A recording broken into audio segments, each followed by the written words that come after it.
Hi, my name is Megan Hartman, and my presentation is on the psychodynamic theory.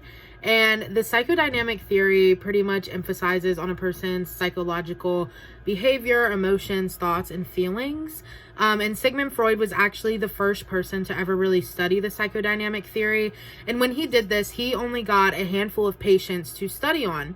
He was actually heavily criticized for that because people thought that it should have been based on numerous amounts of people, so that it wasn't just narrowed down to certain people.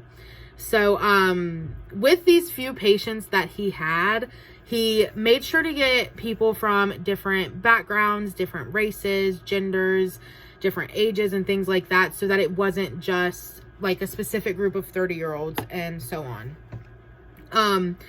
And so with these patients, he fully relied on them.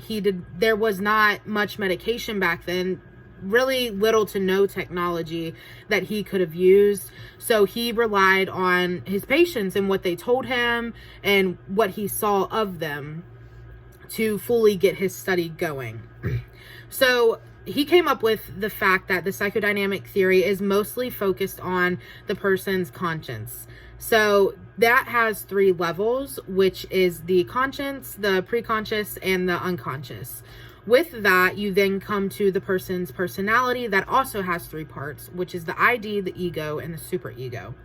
And then once the personality is developed, you then have the other 5 stages, which consist of the oral, the anal, the phallic, the latency, and the genital.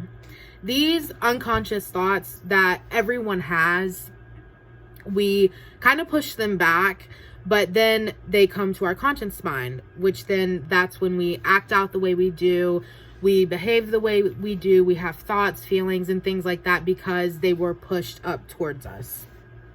So when you are doing something with the psychodynamic theory, it's best to do it with talk therapy.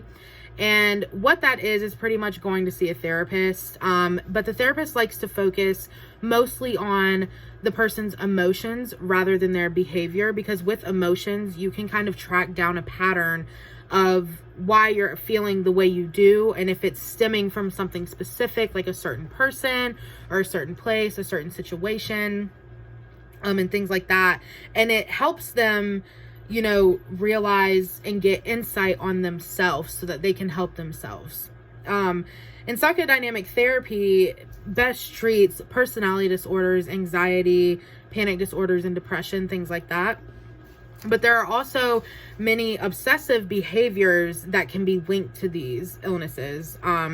Like there are hoarding behaviors, skin picking, hair plucking, the need to feel like to count your footsteps, or to close the door a certain amount of times, or open it a certain amount of times. And the best way to treat these things is with medication or talk therapy with a therapist.